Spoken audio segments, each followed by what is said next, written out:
안녕하세요. 교정직 공무원으로 일하고 있는 30대 여자입니다. 교정직 공무원이 무슨 공무원인지 궁금해 하시는 분들이 계실 텐데 간단하게 저는 교도관입니다. 간혹 여자가 하기 좀 거칠고 위험한 일 아니냐고 하시면서 걱정하시는데 남의 돈 벌어먹는 일에 안 힘든 일이 어디 있고 조금의 위험 감수가 없는 일이 어디 있겠어요? 굳이 다른 직원들과 살짝 다른 점을 말한다면 저만의 직업병이 있다는 건데요. 그건 문제가 있는 사람을 만나면 이 사람이 교화가 가능한 사람인지 아니면 교화할 여지도 가치도 없는 낭자 야심 그 자체인지 알 수 있다는 거였어요. 아무래도 하루 종일 자범부터 흉악범까지 인간으로서 해서는 안 되는 범죄를 저지르는 범죄자들을 관리하는 일을 해서인지 일을 하면 할수록 물론 보람도 있었지만 동시에 뭔가 인류의 상실을 겪곤 했어요. 그럴 만도 한 게 아이를 유괴하고 살인하고 한 가정을 파탄낸 흉악범이라고 들어온 수용자라고 해서 봤더니 저런 얼굴이 흉악범이라고? 할 정도로 평범하게 생기고 심지어 만약 현실 세계에서 만났다면 인상이 좋다고 생각했을 수도 있을 정도여서 범죄는 악마의 얼굴을 한 사람이 아니라 정말 나와 같은 평범한 사람의 형상을 한 사람이 저지른다는 생각에 마음속에 있는 사람에 대한 인류에 대한 희망이 점점 사라지는 걸 느꼈어요. 근데 그렇게 세상에 시니컬해진 3년차 교도관인 제게 결혼 후 다시 한번 인류애를 충전시켜준 사람이 있었습니다. 저는 27살, 적다면 적은 나이에 지인의 소개로 만난 남편과 결혼을 했죠. 인테리어 사무실을 다니던 남편은 타일업자인 시아버지의 영향으로 동업자와 인테리어 사무실을 열었다고 했는데 저와 만나기 10년 전 시아버지께서는 병마와 혹독한 싸움을 하시다가 돌아가셨다고 제게 말하더라고요. 그때 남편의 집에서 술 한잔 하다가 나온 말이었는데 남편은 그렇게 말하고 아유 내가 괜한 소리를 했다. 괜히 지원이 마음 우울하게 만들었네. 술이 들어가서 그런가 봐. 라고 너털하게 웃더군요. 근데 남편의 아픈 과거를 듣고 저는 우울하지 않았어요. 오히려 남편과 더 가까워진 것 같고 술만 마시면 올라오는 쓸쓸함에 공감을 했습니다. 항상 그 자리에 있을 것만 같은 가족을 잃은 슬픔, 저도 알거든요. 연애할 당시 남편은 제가 외동딸이라고 생각했지만 대학에 다닐 때만 해도 저는 외동딸이 아니었거든요. 제게는 종종 왼수 같기도 했지만 그래도 필요할 때는 언제든지 달려오는 내 편이자 부모님께는 늘 든든한 장남이던 저희 오빠는 군대에서 제대한 후에 원인 모를 불치병에 걸려 1년 반 동안 병원에서 지내다가 세상을 떠났어요. 제대를 하고 몇 달도 안 돼서 감기 몸살인 줄 알고 약국에서 약 사다 먹고 버티다가 쓰러졌는데 그대로 의식불명 상태까지 갔었어요. 우리나라에서는 오빠가 앓는 병명이 뭔지 제대로 알 수 없어서 검사한 결과를 외국에 있는 대형 병원과 대학에 보내기도 했지만 알 수 없었죠. 미칠 노릇이었습니다. 도움을 받을 수 있는 의료진도 없는 것도 아니고 그렇다고 병을 치료할 돈이 없는 것도 아닌데도 손을 쓸 방도가 없으니 오빠가 병석에서 천천히 말라갈 때 저도 부모님도 그런 오빠를 돌보며 천천히 말라갔습니다. 오빠는 그해 초겨울 자다가 저희 가족 곁을 떠났어요. 그리고 어머니는 오빠의 죽음 이후 슬픔을 오빠처럼 아픈 사람들을 돌보면서 살겠다고 하셨어요. 오빠를 돌보다 보니 아픈 사람에게 사람의 응원과 관심, 돌봄이 얼마나 필요한지 절절하게 느끼셨다고요. 네 오빠야, 엄마 손길 받으면서 갔지만 세상에는 먹고 살기 바빠서 남의 손에 돈 나오는 짐짝 취급만 받다가 외롭게 가는 사람이 얼마나 많겠니. 엄마 남은 시간 동안 그렇게 엄마 관심과 응원 필요한 사람들 돌보다가 갈란다. 그렇게 어머니께서는 요양보호사 자격증을 따 활동을 하셨습니다. 돌보는 환자들을 정말 가족처럼 소중하게 대하셔서 그걸 감사히 여긴 보호자분들께서 집으로 선물도 많이 보내주시고 보너스 같은 걸로 마음을 표현하기도 하셨어요. 저는 늘 오빠가 가면서 엄마에게 슬픔을 잊고 앞으로 살아갈 삶의 이유를 선물해줬다고 여겼습니다. 아무래도 비슷한 아픔을 겪었으니 상견례 때도 양가가 만나 식사를 하고 대화를 하는 동안 뭔지 모를 동질감에 서로 편안하게 대화를 나눌 수 있었어요. 저희 부모님이 저를 보며 오빠를 잃은 아픔을 이겨내신 것처럼 시어머니께서도 시아버지를 잃은 아픔을 남편과 시숙님을 보면서 이겨내셨다고 하셨어요. 시숙님은 2등 항해사로 컨테이너선에서 일했기에 시댁에 인사를 하러 간 날도 상견례 날도 좀처럼 일정이 맞지 않아서 만나지 못했어요. 그래서 결혼식 당일에 말로만 듣던 시숙님을 만날 수 있었네요. 시숙님은 결혼식 내내 휠체어에 앉아 계신 시어머니 곁을 형님과 함께 지켰습니다. 화장실에 가실 때도 직접 시어머니를 안고 장인 화장실에 들어가서 앉혀드리기도 했고요. 정말 한시도 시어머니 곁에서 떨어지지 않았어요. 여기까지 들으시면 일하면서 소멸된 제 인류애가 효자인 시숙님으로 인해 재충전됐나 생각하실지 모르겠지만 아닙니다. 결혼 후 제 인류애를 충전시켜준 사람은 따로 있었어요. 바로 효자인 시숙님과 결혼한 형님이었어요. 형님은 저희 어머니 이후로 제 인생에 있어서 영웅 같은 존재이자 평생 존경할 수 있는 그런 사람이었어요.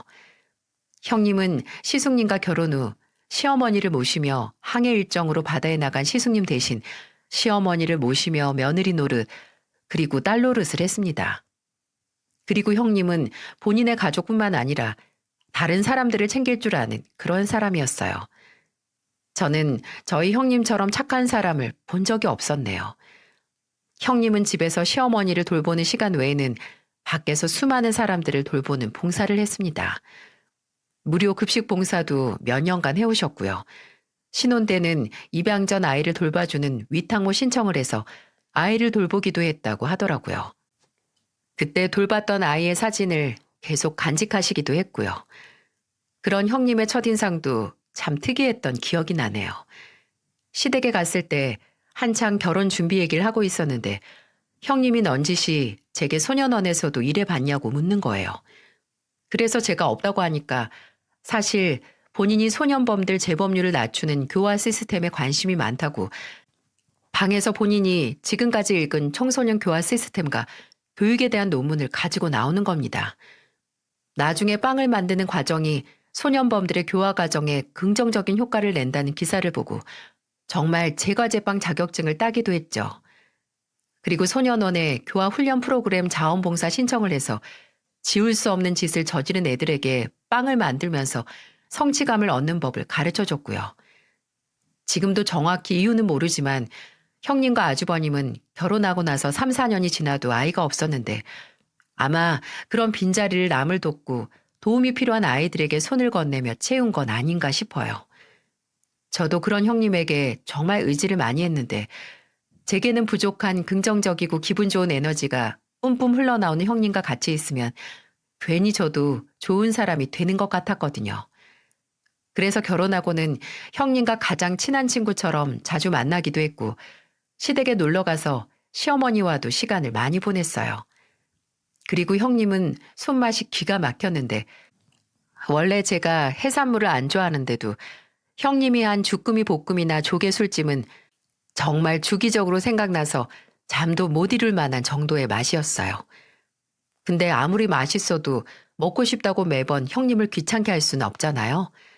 그래서 하루는 문자로 형님에게 주꾸미 볶음 레시피를 물어봤는데 몇 분 뒤 형님은 15줄이 넘게 레시피를 자세하게 풀어서 보내주셨고요. 그리고 이뿐만이 아닙니다. 그 주 제 휴무날 아침 8시 정도에 깨서 형님에게 문자가 온 걸 확인했는데 현관문을 열어보라는 의아한 내용의 문자더라고요. 그 문자를 보낸 시간은 7시 40분 정도였고요. 뭐지? 하고 현관으로 나갔는데 문 앞에는 아무것도 없고 문고리에 검은 봉지 큰 게 걸려 있는 겁니다. 안을 확인해 봤더니 글쎄 딱 봐도 색깔이 맑아서 싱싱하고 웬만한 식당에서 요리해 파는 것보다 큰 쭈꾸미가 한 봉지 가득 들어있더라고요. 저는 놀라서 형님에게 전화를 했죠. 형님, 이게 뭐예요? 형님이 새벽에 사셔서 두고 가신 거예요? 정말 안 그러셔도 되는데 그냥 인터넷으로 시켜서 해 먹으려고 했거든요. 아니야. 인터넷이나 동네 마트에서 사면 괜히 비싸기만 하고 크기는 한 입거리도 안 돼. 어차피 어머님께서 어제 저녁에 갈치조림 드시고 싶다고 해서 새벽 시장 갔다 오려고 했는데 동서 생각이 나서 그 김에 산 거야. 내가 직접 만드는 거 보여주면 좋은데 오늘 동서 오랜만에 쉬는 날이라고 들어서 혹시 아침부터 동서 늦잠 방해할까 봐. 저희 형님은 이런 분이었어요.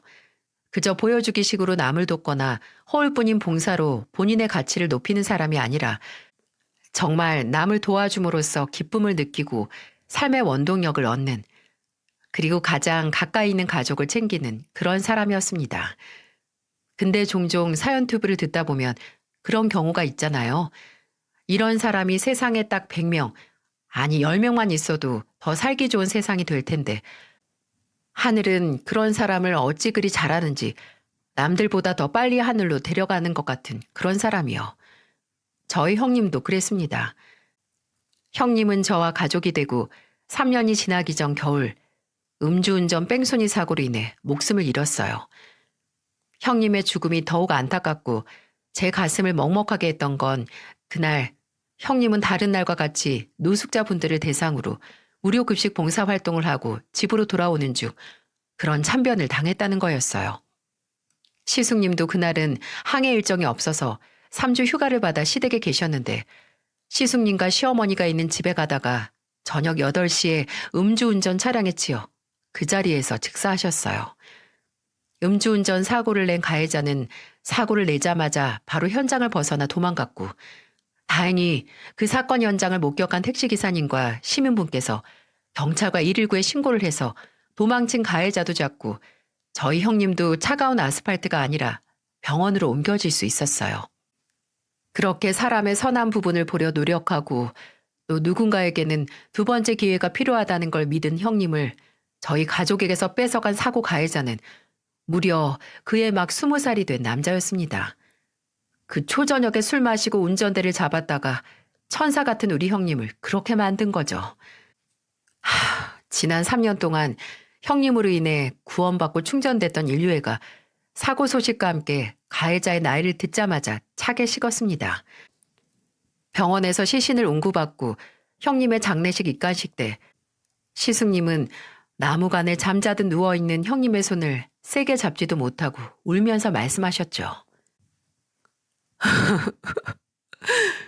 오늘은 가지 말라고. 추우니까 그냥 집에 있자고 할걸. 내가 말릴걸.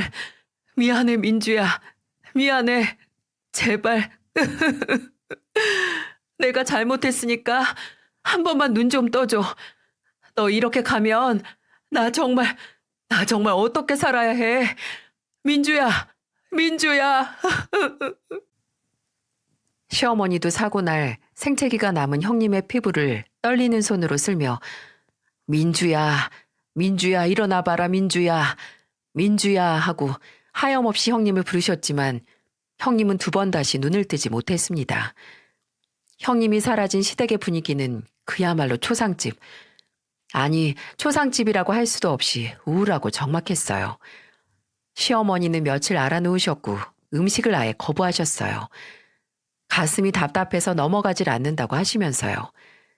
시숙님은 술에 의존해서 잠이 들기 시작했고 형님과 결혼하면서 끊은 담배까지 다시 피기 시작해 시어머니를 보러 시댁에 가면 시숙님이 하루 종일 피운 담배 연기로 안개가 껴있는 것 같기도 했어요.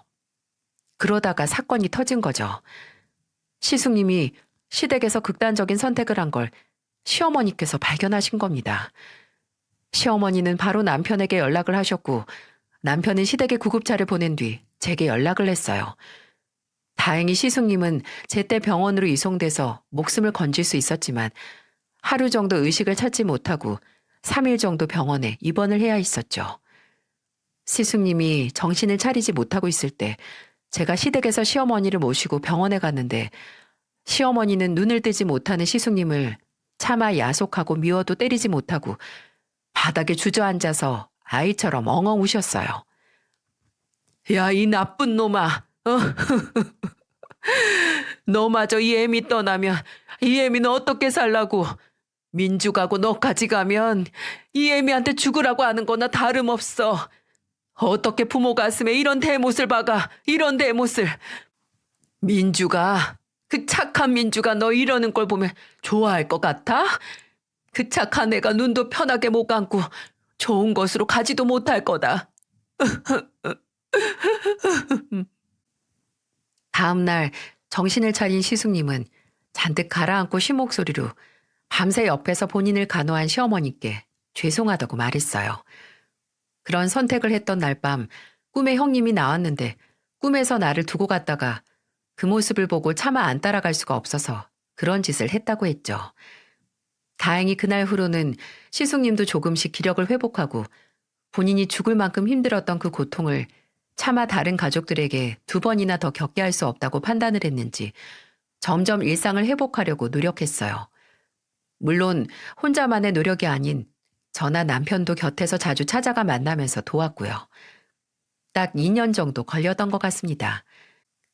시숙님이 떠난 형님 얘기를 하면서 눈물을 흘리지 않고 말할 수 있게 된 게요. 저는 솔직히 그렇게 형님과 사이가 좋고 형님을 못 믿던 시숙님이 재혼 소식을 전해올 거라고 생각을 못하고 있었어요. 형님이 떠나고 한 5년 정도 지났을까요? 시숙님은 정말 급작스럽게 재혼 소식을 가족에게 꺼냈습니다. 저와 남편은 축하를 하면서도 좀 당황스러웠고 시어머니께서야 말할 것도 없이 기뻐하셨죠. 평생 떠난 아내를 그리워하면서 혼자 살 것 같은 내 아들이 또다시 제 짝을 만나서 새로운 행복을 찾는다고 하니까요. 형, 일단 어디서 만났는데? 그 여자는 형이 초혼 아닌 건 그 집에서 알아? 당연히 알지. 나 힘들 때 그 사람이 얼마나 위로를 해주고 의지가 됐는데. 나이는요? 뭐 하는 사람이에요? 나보다 8살 어리고요. 그리고 그냥 식당에서 서빙 일 하고 있어요. 뭐 이렇게 말로 하는 것보다 조만간 날 잡아서 소개시켜 줄게요. 그래, 그래. 나는 뭐든 다 좋다. 우리 아들만 행복하게 해준다면 뭐든 좋아. 아유, 잘 됐다, 잘 됐어. 그때 저나 남편은 묘하게 미심쩍은 대화를 의심했어야 했습니다. 그래도 일단 시숙님이 웃으면서 다시 행복이라는 말을 하니 꼬치꼬치 더 캐물을 순 없고 새로 우리 가족이 될 형님을 만날 날을 기대했죠. 그리고 형님이 시댁으로 인사를 드리러 온 날 당황할 수밖에 없었습니다. 아니, 사람이 연애를 하는 상대는 어느 정도 스타일이 통일이 되잖아요. 뭐 세상 화려하고 이국적인 사람만 만나 연애를 하던 사람이 다음에는 순하게 생긴 두부상의 사람을 만나는 게 일반적이지 않듯이 어느 정도 비슷한 사람을 만난다는 거죠. 근데 시숙님이 데려온 형님은 먼저 떠난 형님과는 완전 정반대의 타입이었다는 거예요. 예전 형님은 원체 스타일이 수수하고 깔끔하셨어요. 촌스러운 건 아닌데 염색도 안 하셨고 늘 잘 어울리는 단발머리에 무채색의 니트나 바지를 자주 입어서 오히려 더 세련된 느낌을 줬었죠. 근데 처음 만나게 된 형님은 와, 저는 그렇게 얇고 높은 키리를 신는 사람을 오랜만에 봤습니다. 걷다가 잘못해서 삐끗하면 발목 바로 아작날 높이의 키릴과 앉는 것도 불편해 보이는 짧은 치마에 밝은 갈색으로 물들인 긴 머리를 2배로 부풀려 말고 왔더라고요. 아니, 아무리 사람 취향이 바뀐다지만 이 정도로 바뀔 수가 있나요? 또 의아했던 점은 그래도 30 중반인데 아예 모아둔 돈이 한 푼도 없어서 결혼 준비를 모두 시숙님 돈으로 한다는 것과 또 결혼식이 초혼인 사람이 무조건 가까운 친인척만 불러서 작게 식을 올린다고 한 것도 신기했어요. 근데 뭐 이런 문제들은 좀 고개가 갸웃하다 뿐이지 그러려니 하고 넘길 수 있는 문제였죠. 오히려 시어머니는 먼저 결혼식을 조촐하게 한다는 형님을 입이 마르고 닳도록 칭찬하셨어요. 재혼인 시숙님을 배려해서 평생 한 번뿐일 수 있는 본인 결혼식을 포기한다고요. 정말 제가 뭐라 설명할 수 없는 느낌을 받은 건 바로 상견례 자리였어요. 분명 형님도 형님의 부모님들도 웃고 좋은 이야기만 하고 있긴 한데 이상하게 저 셋이서 연극을 하고 있는 것 같다는 느낌을 지울 수 없더라고요. 마치 대본을 읽는 것처럼 계속 같은 말만 되풀이하고요. 그리고 그 3명이 연극을 하고 있다는 느낌이 든 게 가족이지만 얼굴에 닮은 구석 하나 없는 겁니다. 왜 부부도 오래 살다 보면 얼굴이 닮는데 그 사이에서 태어난 자식은 조금이라도 부모 얼굴에서 닮은 곳 하나 가지고 태어나야 하잖아요. 뭐 몇 명에 한 번꼴로 안 그런 가족도 있다지만 저는 어쩐지 형님 가족에게서 이질적인 느낌을 지울 수 없었어요. 근데 그건 제가 괜히 그렇게 느낀 게 아니었네요. 시숙님이 재혼하고 나서 1년도 지나지 않았을 때 시숙님 내외와 합가해서 살기 시작한 시어머니께서 제게 SOS 메시지를 보내기 시작하셨거든요. 그때가 시숙님이 해외 일정으로 2달 연속으로 항해를 나가셨을 때였어요. 재혼하고 처음으로 장기 항해를 하게 된 거죠. 물론 처음에는 그게 도와달라는 신호인지 알지 못했습니다. 이상하게 시어머니께 연락이 자주 오기 시작했어요. 전화보다는 메시지가 많았는데 제게 오늘 바쁘냐, 당직이냐, 언제 쉬냐, 시간 되면 좀 와서 얼굴 좀 보자라는 문자를 보내시더라고요. 저야 시어머니께서 혹시 무슨 일이 있나 내가 보고 싶나 싶어서 시간이 되면 바로 시댁으로 날아갔고요. 그 해에 제가 임신을 해서 출산휴가를 받은 터라 평소보다도 더 자주 찾아가긴 했네요. 근데 이상하게 제가 갈 때마다 형님이 저를 귀찮아한다는 느낌이 오더라고요. 이게 그저 제 착각이 아닌 게 제가 갈 때마다 또 왔어요? 동서, 배가 그렇게 나왔는데 잘 돌아다니네요? 라는 말을 했거든요. 뭐 시숙님은 바다에 나가도 형님도 시어머니와 함께 생활하는 공간이니 제 방문이 신경 쓸 거라고 생각은 합니다. 그래도 어쩌겠어요. 시어머니께서 저를 부르시는데요. 그래서 형님에게 그러게요. 어머님이 이상하게 형님하고 같이 살게 된 후로 저를 부쩍 찾으시네요. 며느리들이랑 셋이서 있는 게 좋으신가 봐요. 라고 대답했죠. 하루는 또 시어머니께 오늘 올 수 있냐는 연락이 왔는데 그 문자가 오고 한 7, 8분 정도 뒤에 다시 아니다, 올 거 없다 라는 문자가 와 있는 거예요. 왜 오라고 했다가 오지 말라는 거지? 하는 순수한 호기심에 시어머니께 전화를 드렸는데 전화도 안 받으시더군요. 그날은 저도 바빠서 다시 연락을 하거나 찾아가지 못했지만 이런 일이 며칠 간격으로 2번 반복됐다는 겁니다.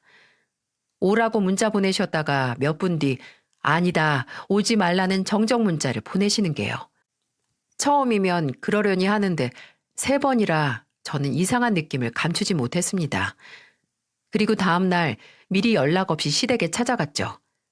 그때가 아마 6시 30분 정도 됐을 거예요. 시댁에 가니까 거실이나 부엌은 조용하고 형님은 외출을 했는지 보이지 않더라고요. 일단 시어머니를 봐야 했기에 시어머니 방으로 가는데 살짝 열린 방문 틈으로 끙끙 앓는 소리가 나는 겁니다. 저는 빠른 걸음으로 가서 방문을 열고 들어갔는데 그곳에는 얇은 이불 위에 누워서 배를 움켜쥐고 라고 겨우 신음소리만 내는 시어머니가 계셨죠. 저는 웅크린 시어머니를 안고 어머님, 어머님, 제 말 들리세요? 왜 그러세요? 배가 아프세요? 라고 물었습니다. 근데 한참 그렇게 앓는 소리만 내던 시어머니가 눈을 떠 제 얼굴을 보더니 전혀 예상치도 못한 말을 하시는 게 아니겠어요? 지원아, 어, 나 배가 너무 쓰리고 고프다. 뭐든 좋으니까 뭐 좀 먹을 것 좀 줘라. 아니다, 지원아, 나 좀 데려가라. 나 좀 데려가서 같이 살아. 충격적이었어요. 저는 최소한 맹장이나 위경련이라고 생각을 했어요. 근데 당장 돈이 없어서 쌀이 없는 집도 아닌데 시어머니께서 배가 고프다고 알아 누워 계신 거였다니요. 분명 제가 열흘 전에 시댁에 왔을 때는 이 정도가 아니었는데 시어머니는 눈에 띄게 살이 빠져 있었고 심지어 몸을 좀 만져보니 몸의 근육도 상당히 빠져 있는 것 같았어요. 저는 황당함과 충격을 숨기지 못하고 시어머니께 혹시 마지막에 뭐 드셨냐고, 언제 드셨냐고 물었습니다. 시어머니는 다 마른 입술을 겨우 움직여서 어제 아침에 누룽지탕 드신 게 전부라고 하더라고요. 그놈의 누룽지탕. 한쪽 다리가 불편하시긴 해도 지팡이 없이 조금은 보행도 가능하신 분이 밥을 못 먹은 탓인지 근육이 빠진 탓인지 아예 거동도 못하고 줄임배를 부여잡고 바닥을 기어다니고 계셨던 겁니다. 제가 시어머니를 제대로 누이고 나서 평소에도 이러냐고, 원래 형님이 이렇게 어머님만 두고 외박을 하냐고 물으니 시어머니는 한참을 가만히 계시다가 몇 번 입술을 달싹거리셨어요. 근데 그때 무슨 타이밍인지 밖에서 현관문 열리는 소리가 들리더니 형님이 집에 온 겁니다. 형님은 거실을 가로질러 가다가 문이 열린 틈으로 저를 보더니 이내 표정을 싹 굳히고 들어와 수화 붙이더라고요. 뭐야? 동서 또 왔어요? 형님은 이제 오세요? 외박하셨다면서요. 어머님이 어제 아침부터 그 누룽지탕 빼고 드신 게 없대요. 아니, 외박을 할 거면 전화제 남편한테 말이라도 해주시던가요. 그럼 저희가 와서 어머님을 챙기잖아요. 아니, 난 외박도 못해요? 나는 고작 맏며느리란 이유로 외박도 못하고 집에서 어머님만 보면서 살라 이거예요? 어머님 밥 다 준비해 놓고 하루 잠깐 비운 거예요. 어머님이 요새 제 식단이 싱겁네 뭐네 하시면서 편식을 하셔서 괜히 더 안 드시고 시위하시는 거라니까요. 어떻게 내 말이 그렇게 꽈서 듣는지 모르겠는데 분명히 말했죠. 그 전에 저희한테 언질이라도 줬으면 저희가 와서 어머니 이 지경 될 때까지 놔두지 않았을 거라고. 그리고 뭐 시위요? 밥은 고사하고 어머님 지금 병원에 가셔야 할 상황이라고요. 그래서 이렇게 왔잖아요. 어머님한테 밥을 드리던 병원에 모시고 가든 알아서 하려고 지금 집에 왔는데 왜 사람을 이렇게 몰아가요? 아, 저녁 7시 넘어서 저녁 식사나 병원에 모시고 갈 생각을 했다고요? 됐고요. 제가 어머님 응급실이든 모시고 갈 테니까 형님은 외박하느라 힘들었을 텐데 집에서 푹 쉬어요. 네? 그리고 저는 어머님을 모시고 차로 가까운 병원 응급실에 갔습니다. 어머님은 가벼운 영양실조 진단을 받으셨고 급하게 수액을 맞으셨어요. 그때 저는 더 이상 가만히 있어서는 안 된다고 생각을 했습니다. 형님이 가족으로 들어온 이후 미심쩍은 기분과 눈앞에 자잘한 증거들을 더 이상 그냥 넘길 수 없었어요. 그래서 수액을 맞으며 주무시다가 깬 시어머니께 물었어요. 형님이 언제 외출을 나가고 평소에 나가면 몇 시에 나가서 몇 시에 들어오냐고요. 시어머니는 형님은 거의 매일 외출을 하는데 오후 5시에 나가서 7, 8시에 들어올 때가 가장 많다고 하더라고요. 그리고 저는 시어머니께 왜 좀 더 빨리 형님이 저러는 거 말하지 않았냐고 하니까 시어머니는 다 기어들어가는 목소리로 큰아들도 안 믿어줬는데 너나 작은 애도 안 믿어줄 것 같았다 라고 하시더라고요. 그 말씀에 화도 나고 마음이 아파서 그냥 그 자리에서 사라져버리고 싶었네요. 저는 일단 작전을 세웠습니다. 며칠 뒤 저는 형님이 없는 시간에 맞춰 시댁으로 찾아갔어요. 인터넷으로 산 소형 카메라를 들고 말이죠. 그리고 그날 시어머니 방, 정확히는 TV가 놓인 서랍장 위에 안 보이게 숨기고 시어머니의 식사를 챙겨드린 뒤 집으로 돌아왔어요.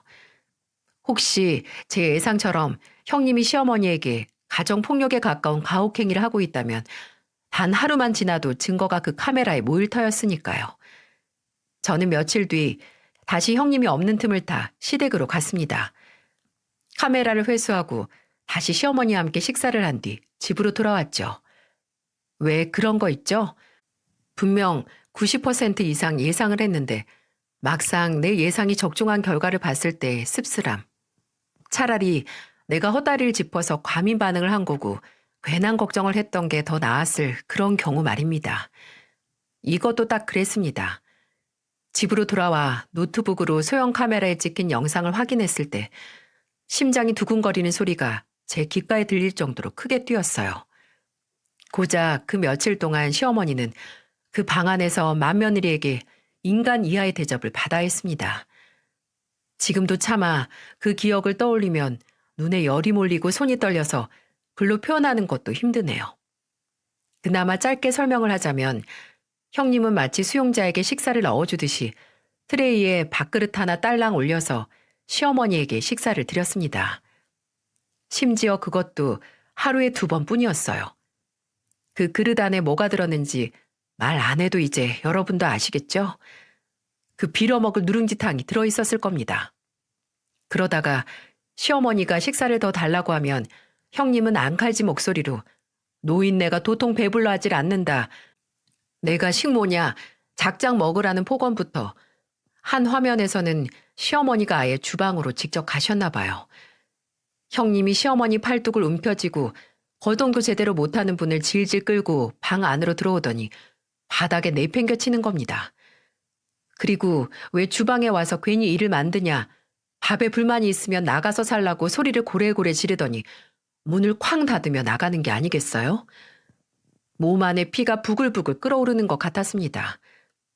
그날 저녁 저는 그 증거들을 남편에게 보여줬고 눈이 뒤집힌 남편은 당장 가서 가만히 안 두겠다고 일어났어요. 근데 저는 그런 남편을 붙잡고 말했습니다. 3일 뒤에 아주버님이 한국 도착해서 집에 오는 날이니까 다 같이 있을 때 가서 말하자고요. 그날 전까지는 제가 근무 시간 제외하고는 시댁에 가서 어머님이랑 시간을 보낼 테니 조금만 참자고 말이죠. 저는 시숙님이 오기 전 3일 동안 형님의 눈총을 받으며 시댁에서 시어머니와 함께 있었어요. 그리고 시숙님이 돌아온 날 시숙님에게 오랜만에 얼굴 봤으니 남편도 불러서 다 같이 저녁이나 먹자고 했어요. 옆에서 형님은 입을 삐죽거리면서 뭐하러 그러냐고 했지만 시숙님은 곧바로 좋다고 했죠. 그리고 저는 시댁 식구들과 함께 퇴근하고 시댁으로 올 남편을 기다렸습니다. 아니 정확히는 남편이 들고 올 증거 영상이 담긴 노트북이었죠. 분명 남편과 저는 그날 시댁에 오면 차분하게 증거 영상을 보여준 다음에 형님에게 가정폭력과 폭행으로 고소를 하겠다고 하고 시숙님에게는 이 여자와 이혼을 하지 않는다면 우리가 시어머니를 모시고 살 것이며 시숙님과도 연을 끊겠다. 그 말을 하려고 했어요. 근데 시댁에 들어오자마자 남편은 저와 상의한 내용을 모두 잊고 바로 형님에게 다가가더니 정말 거실이 울릴 정도로 짝소리가 나게 뺨을 올려붙였습니다. 참지 못한 거죠. 제 곁에 있던 시어머니도 놀라서 입을 못 다무셨고 아무것도 모르는 시숙님은 벌떡 일어나 남편과 형님 사이를 막아서며 고함을 질렀죠. 야, 너 지금 이게 뭐 하는 짓이야? 네가 왜 형수를 때려? 형은 모르면 가만히 있어. 아니, 형은 모르는 게 죄야. 아무리 배 위에서 지내는 시간이 많다고 해도 본인 집 지붕 아래서 일어난 일을 몰라? 그것도 우리 어머니한테 일어난 일을? 그게 무슨 소리냐고, 제정신이냐고 따지는 시숙님에게 저는 남편에게 건네받은 노트북을 켜서 들여보였습니다. 노트북 화면에서는 제가 찍은 증거 영상이 나왔고 그 영상을 보던 시숙님의 얼굴은 새파랗게 질리다가 나중에는 시뻘겋게 달아올라 부들부들 떨기 시작했어요. 시숙님은 뒤에서 본인 얼굴만 감싸고 있던 형님 손목을 잡아 붙들더니 물었죠. 당신, 이게 다 뭐야? 여기 영상에 나온 게 다 진짜야? 말해, 내가 묻잖아. 내가 집에 없는 사이에 대체 무슨 짓을 저지른 거야? 내가 뭘. 당신, 나 못 믿어? 딱 봐도 동서가 나 음해하려고 조작해서 찍은 거잖아. 넌 누굴 병신으로 아냐? 이게 어떻게 조작이야? 다 네가 형 눈피해서 우리 어머니 학대하고 지가 집주인인 척 폭군짓 한 거잖아. 이 미친 인간아. 저기요, 서방님. 말 좀 가려서 하세요. 저 서방님 어머니 모시고 사는 사람이에요. 서방님이나 동서가 모시고 살기 싫어서 저한테 떠넘긴 어머님 건강까지 생각해서 살뜰히 모시고 산 게 바로 저라고. 형님은 마지막 말을 끝내지 못하고 시숙님의 손에 머리채가 붙들려 방바닥으로 내팽개쳐졌습니다. 거기서 끝나지 않고 시숙님은 잡은 머리채를 잡아 흔들며 울분에 찬 소리를 질렀어요. 네가 어떻게 나한테 이래? 어떻게 나한테? 네 과거 다 잊고 같이 새 출발하자고 결혼해서 사는 나한테, 그리고 너 가족으로 품고 누구보다 이뻐한 우리 어머니한테 어떻게 이러냐고. 네가 사람이야? 네가 그러고도 사람이냐고. 내가 뭘 어쨌다고 이래. 이건 나. 웃겨 진짜. 내가 같이 살아달라고, 나 이뻐해달라고 했어? 지들이 결혼하자고 같이 살자고 한 주제 어디서 큰 소리야? 내가 할 만큼 했어. 이 집에서 처박혀서 나 혼자 다리도 못 쓰는 노인네 보면서 시간 낭비했다고. 근데 그깟 밥 몇 번 안 챙겨줬다고 사람을 이렇게 죄인 취급해? 그 상황에서 저는 알았습니다. 무슨 말을 해도 저 여자는 지 잘못을 문제를 이해도 못할 뿐더러 인정도 안 할 거라고요. 그런 인간 앞에서 사람의 상식이나 도덕적인 기준을 말하는 건 시간 낭비, 에너지 낭비밖에 되지 않습니다. 그래서 저는 부른 배를 잡고 일어났어요.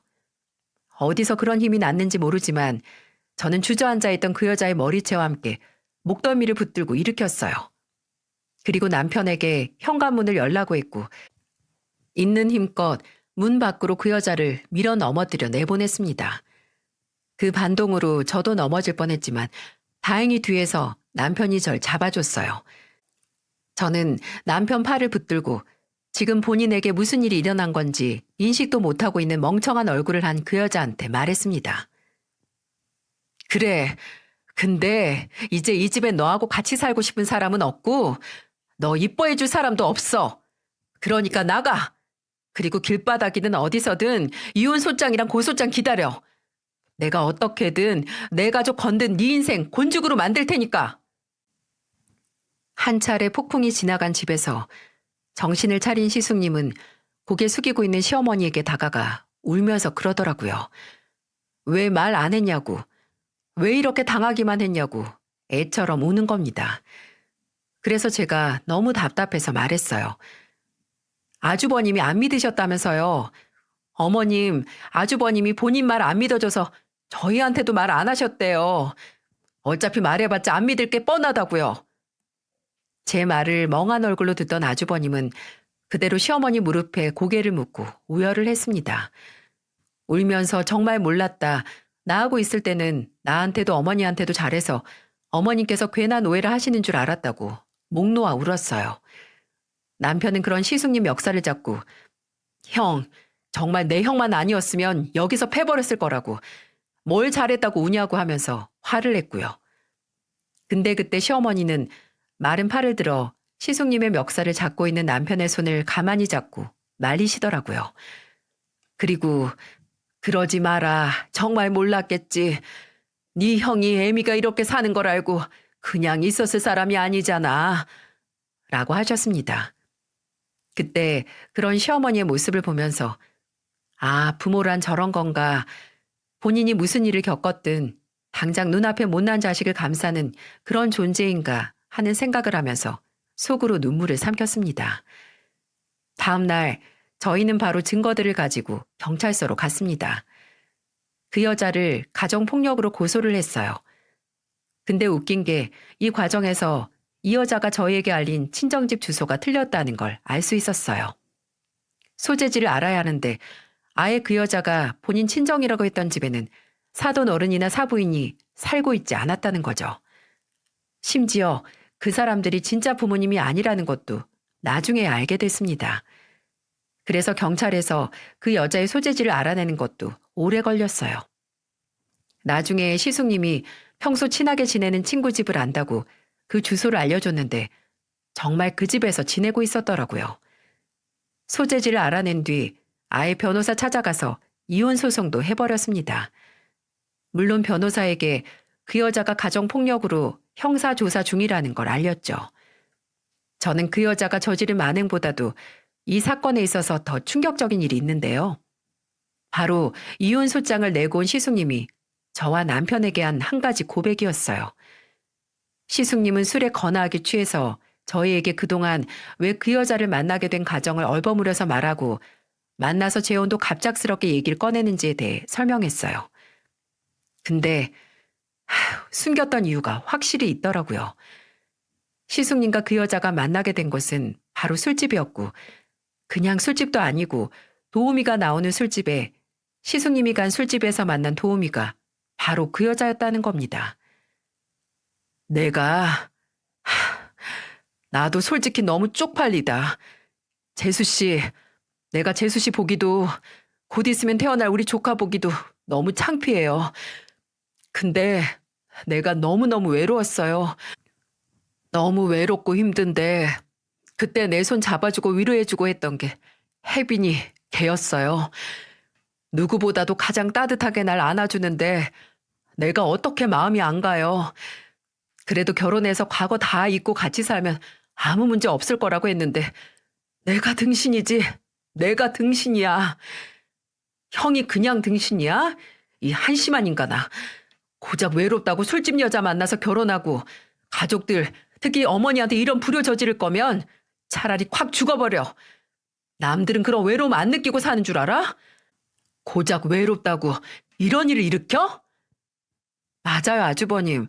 아주버님 진짜 너무 한심하고 심지어 너무 서운하려고 하네요. 아주버님 힘들고 외로울 때 혼자였어요? 어머님도 있었고 이 사람도 있었고 저도 있었는데 가족들 품은 그렇게 모른 척 하더니 고작 달려가서 안긴 품이 술집 여자 품이었다? 진짜 너무 실망이네요. 맞아요, 맞아. 재수 씨 말이 다 맞아요. 내가 진짜 죽일 놈이죠. 진짜 나도 내 자신이 너무 한심해서 진짜 미쳐버릴 것 같아요. 당장 그 자리에서 남편과 함께 신세한탄하는 시숙님을 옆에 있는 뭐든 집어들고 매타작을 하고 싶었지만 우는 애한테 떡은 못 줄 망정 때릴 순 없었죠. 심지어 그 시기에 시숙님은 정말 보기 힘들 정도로 사람이 위태로워 보였고 시어머니 얼굴만 봐도 바로 눈물을 터뜨릴 정도로 괴로워했거든요. 시숙님이 한심한 선택을 한 건 맞지만 그래도 이 사건의 주범은 따로 있었기에 어떻게든 실수를 만회하고 반성하는 시숙님을 신경 쓸 필요는 없었습니다. 그리고 그 사건의 주범은 안타깝게도 저희가 원하는 만큼의 엄벌은 받지 못했어요. 물론 이혼 소송을 당하고 시어머니께 폭력을 저지른 게 입증이 돼서 위자료나 재산 분할금 하나 없이 집에서 맨몸으로 내쫓겨야 했지만 형사소송은 생각만큼 결과가 나오지 않더라고요. 왜 뉴스 기사 사회면을 보면 글을 읽는 것만으로도 화가 날 때 있잖아요. 특히나 당장 사형을 시켜도 모자란 흉악범에게 판사가 재판 결과를 발표할 때 다만 이라는 말을 덧붙이며 말도 안 되게 형을 감소시켜주는 거예요. 그 여자도 그랬습니다.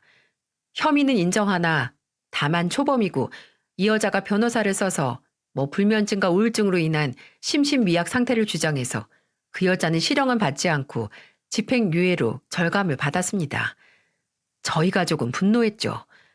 당장 저희 시어머니가 거동도 못할 정도로 약해지시고 이제는 대인기피증까지 생겨서 외출도 못하시는데 그 여자는 고작 집행유예를 받고 풀려나 자유롭게 산다고요? 우리나라가 아무리 치안이 좋다고 한들 정말 강력한 처벌이 필요할 때 가해자를 위한 온갖 변명을 붙여가며 솜방망이 처벌을 하면 무슨 의미가 있나요? 더 억울했던 건 그 여자가 2년도 안 되는 결혼 생활 동안 시숙님에게 가져가서 쓴 돈이 무려 2억에 다다랐다는 겁니다. 그 여자가 명품 중독에 심지어 외제차도 뽑았거든요. 남편은 이 사실을 알고 2차 멱살을 잡았네요.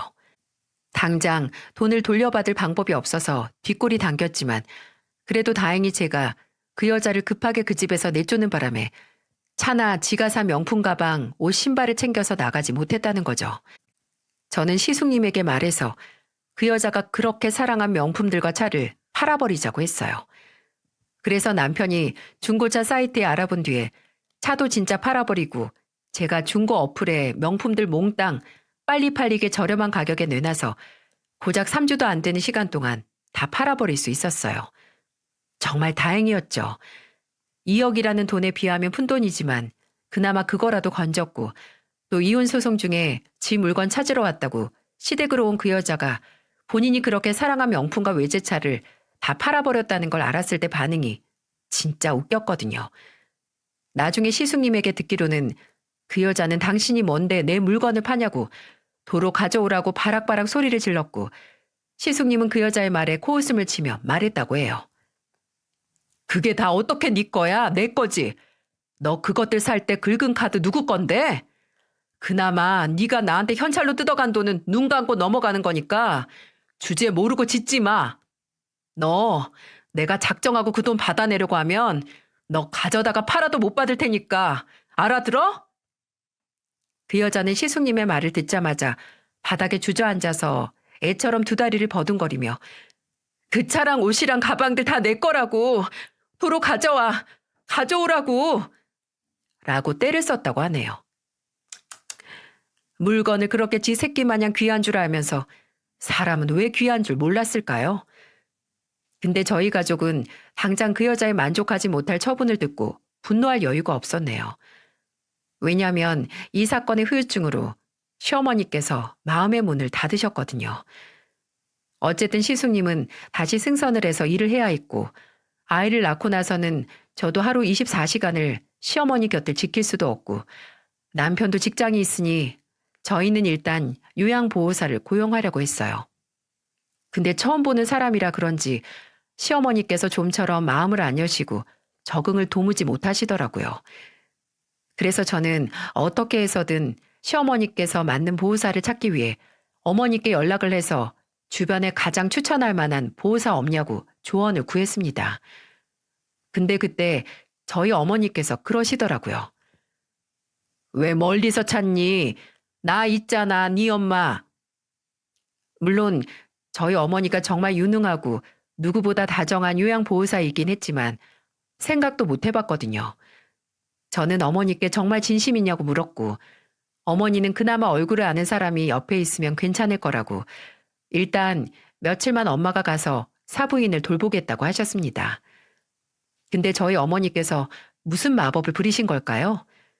어머니가 시댁에 머무르는 시간이 길어질수록 시어머니께서 점점 기력을 되찾으시는 게 아니겠어요?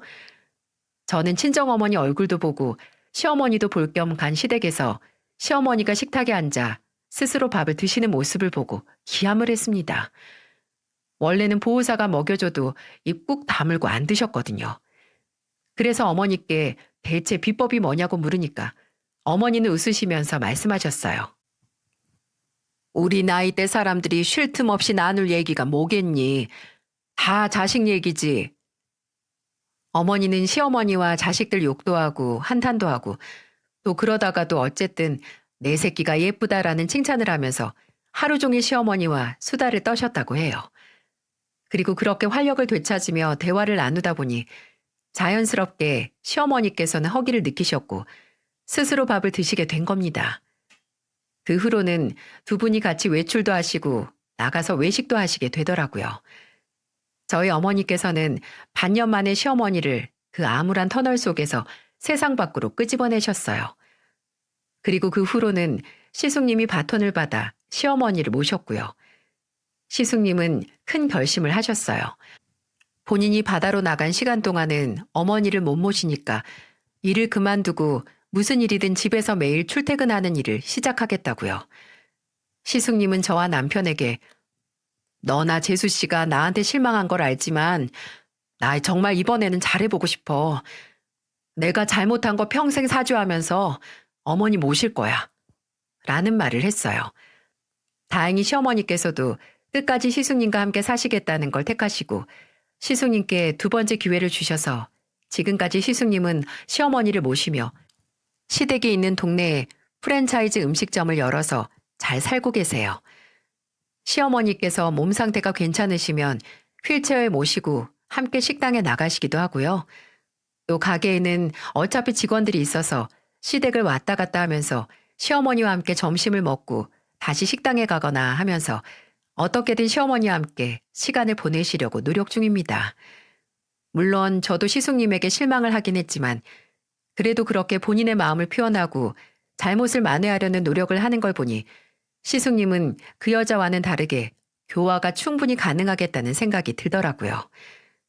사실 저는 제발 그 여자가 정신을 못 차리길 바랍니다. 정신 못 차리고 집행유예 기간에 사고 쳐서 징역을 살길 바랍니다. 근데 그 여자가 사고를 치면 어쨌든 다른 피해자 나오는 거니까 이런 생각도 하면 안 되겠죠? 아마 단 하나뿐인 저희 형님이 이런 제 마음을 알면 으유 하면서 제 팔뚝을 찰싹 때리실 거예요. 그리고 이렇게 말하겠죠. 동서, 사람은 생각하는 만큼 존중받는 거래. 라고요. 끔찍한 인간이 끔찍한 일을 당하길 기도하는 것보단 나와 내 가족이 앞으로 이런 끔찍한 인간을 안 만나고 평화롭게 살 길을 찾는 게 더 건설적인 삶을 사는 방법이라는 생각이 드네요. 늘 다른 사람들의 사연을 듣고 울고 웃고 또 분노도 하다가 이렇게 제 사연을 보내게 되니 과연 제 이야기를 들어주신 분들께서 제 이야기를 들은 시간을 후회하지 않으실지 괜히 걱정도 되고 한편으로 또 설레기도 하네요. 부디 제 이야기가 많은 분들의 공감과 마음을 얻기 바라며 들어주신 모든 분들께 감사의 말씀을 드리고 싶습니다.